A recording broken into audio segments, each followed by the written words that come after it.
ও মদিনার মাটি রে,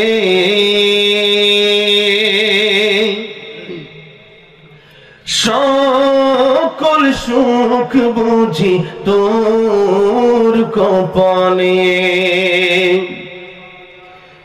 ও মদিনা রে,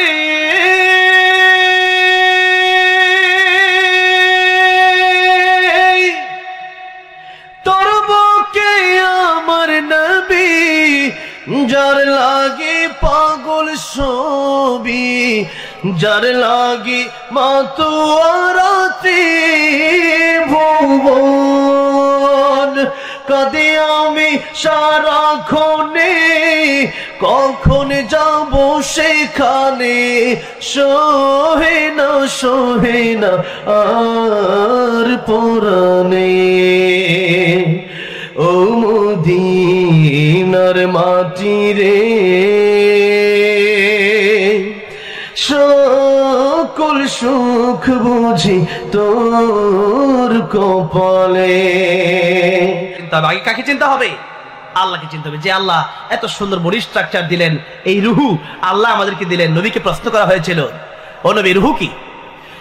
আল্লাহ বলছেন ওয়াসআলুনাকা আনির রূহ কুলির রূহু মিন আমরি রাব্বি وما أوتيتم من العلم إلا قليلا।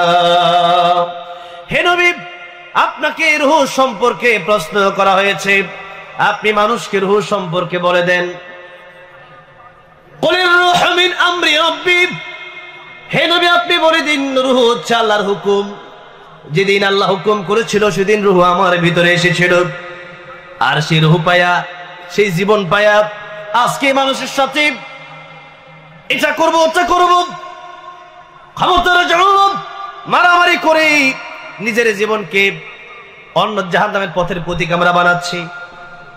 এই জন্য আল্লাহ যদি রূহ না দিতেন, কারো ক্ষমতা ছিল না রূহ দেওয়া। আবার যেদিন পৃথিবী থেকে আমরা চলে যাব সেদিন কেউ বাঁচাতে পারবে? আমরা যেদিন পৃথিবী থেকে চলে যাব, পৃথিবীর এমন একটা ক্ষমতা দেখাতে পারবেন, যেই ক্ষমতা, যেই ব্যক্তি, যেই দল আমার রূহটা আবার আমাকে ফিরিয়ে দিতে পারবে? কেউ আছে? মাশাআল্লাহ। কেমন আছেন ভাই? আলহামদুলিল্লাহ। ভালো আছেন না? আলহামদুলিল্লাহ। না শেষ করেন, আর 5 মিনিট ইনশাআল্লাহ। আমার ভাই চলে এসেছেন, কথা বলবেন আপনাদের সামনে, শুনবেন, মন দিয়ে শুনবেন ইনশাআল্লাহ। আচ্ছা আচ্ছা ঠিক আছে। আচ্ছা আমি তো 4টা আয়াতের তরজমাটা করে শেষ করে দিচ্ছি।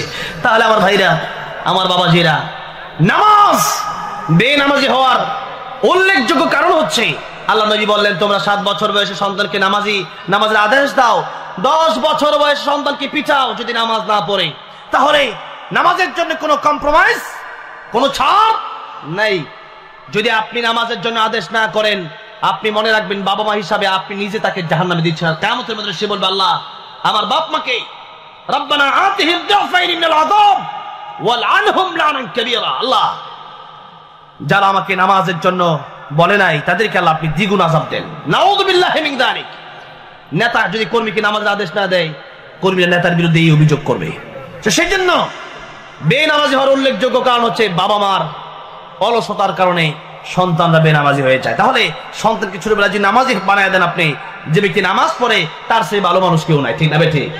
আর যে নামাজ পড়ে না তার চেয়ে নিকৃষ্ট মানুষ কেউ নেই। তাহলে জাহান্নামীরা বলবে, ক্বালু লাম নাকু মিনাল মুসাল্লিন ওয়া লাম নাকু নুতঈমুল মিসকিন। নামাজ পড়ি নাই, নামাজ না পড়ার কারণে জাহান্নামে এসেছি। আল্লাহ নবী এক হাদিস শরীফের ভিতরে বলেছেন, কিয়ামতের ময়দানে সর্বপ্রথম নামাজের হিসাব হবে।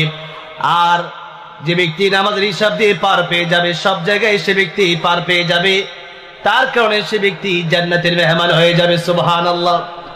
আর যে ব্যক্তি নামাজের বেলায় গাফিল হয়ে যাবে, নামাজ পড়বে না, নামাজ ছেড়ে দিবে, সে ব্যক্তি কিয়ামতের ময়দানে সর্বপ্রথম নামাজের হিসাব দিতে গিয়ে ধরা খেয়ে যাবে। আল্লাহর নবী বলেন, নামাজের হিসাব দিতে গিয়ে যে ব্যক্তি ধরা খেয়ে যাবে, সব জায়গায় সে ব্যক্তি ধরা খেয়ে যাবে।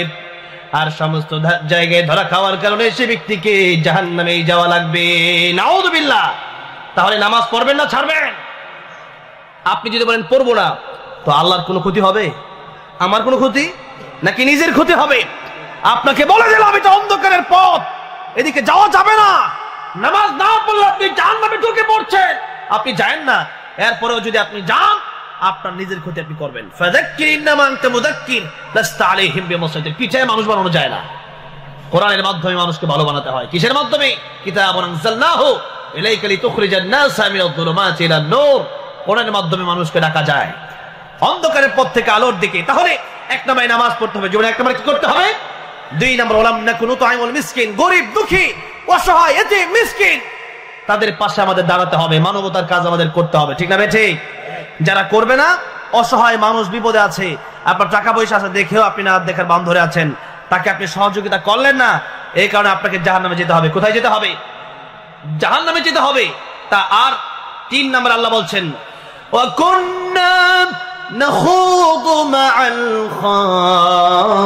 খায়িদিন ওয়াকুন্না নুকাযযিবু বিয়াউমিদ্দিন। তারা বলবে, তিন নম্বরে জাহান্নামীরা বলবে, আল্লাহ রাব্বুল আলামিন অহেতুক আলাপ, অহেতুক সমালোক যারা ছিল, অহেতুক আড্ডাবাজিতে লিপ্ত হয়েছিলাম, চায়ের দোকানে লম্বা সময় বসে বসে মানুষের গীবত করেছি, কিন্তু সুবহানাল্লাহ বলতে পারি নাই, আলহামদুলিল্লাহ বলার মতো সময় পাই নাই। তিনবার সূরা ইখলাস তেলাওয়াত করলে এক খতম কোরআন শরীফের সওয়াব হয়ে যায়। তিনবার সূরা ইখলাস পর্যন্ত পড়ার সময় অনেকে পায় না, কিন্তু সারাদিন মানুষের বিরুদ্ধে গীবত করার সময় তার অভাব নাই। ঠিক আছে? ঠিক। তাই গীবত এত মারাত্মক ব্যাধি, এত বড় রোগ। গীবত যারা করে এরা নিজের আমলকে নিজেরা ধ্বংস করে, নিজের আমল তারে দিয়া তার গুনাহ আপনাকে নিয়ে জাহান্নামে যাওয়া লাগবে গীবত করার কারণে। কি করার কারণে? গীবত করার কারণে, পরনিন্দা করার কারণে, অন্যের সমালোচনা করার কারণে, অন্যের দোষ তাকে ছোট করার জন্য চর্চা করার কারণে আপনাকে জাহান্নামে যাওয়া লাগবে। চার নম্বরে তারা বলবে ওয়াকুন্না নুকাযযিবু বিয়াউমিদ্দিন। কিয়ামত সম্পর্কে আমরা গাফিল ছিলাম। এটা কাফেরদের ব্যাপারেও আছে, আবার অনেক ইমানদার, নামদার ইমানদার আছে।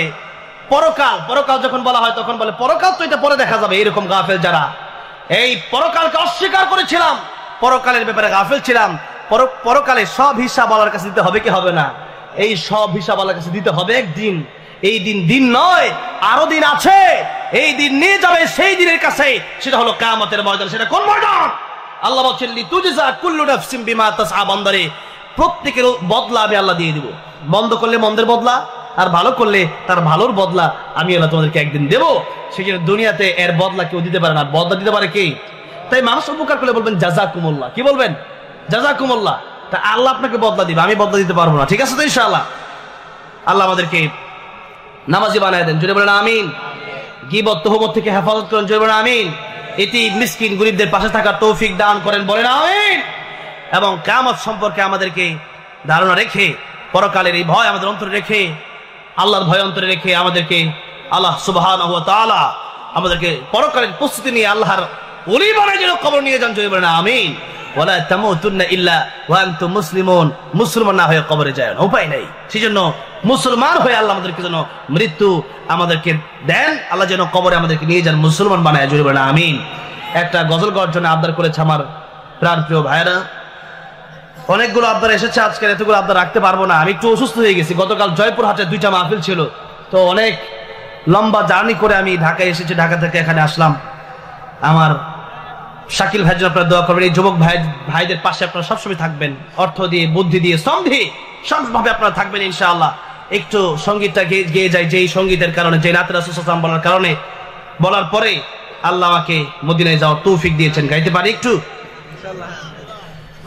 ও মদিনার মাটি রে,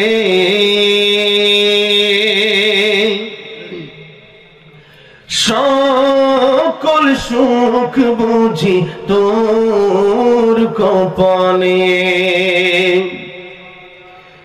ও মদিনা রে,